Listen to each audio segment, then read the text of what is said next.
New racing card. And they're up. Early lead is taken by Eric the Viking. Stand out on the outside. And moving up on the inside is Lollipop. It's Eric the Viking in the lead, followed by Lollipop in second. Sapima running in third. Pearl Bull on the outside is stand out. And Providence is trailing the group. And at the mid-back stretch, it's still Eric the Viking on the outside. Lollipop moving up on the inside. Sapima, Pearl Bull, and stand out on the farther outside. Rounding the far turn, it's Lollipop on the inside. On the outside is Eric the Viking. Sapima, a very close third. He stand out, and Pearl Bull and Providence still trailing the group. The last bend for home, it's Lollipop by half a length, followed by Eric the Viking on the outside in second.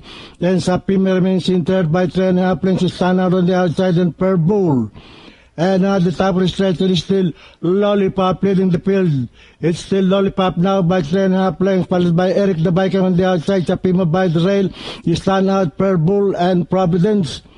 And nearing the payoff line, it is still the favorite, Lollipop. And finally, it's a cinch for entry number 4. Lollipop, Eric the Viking, Sapima, stand out Pearl Bull, and Providence. Okay, 4-5-3-6 order of arrival here in race number 7.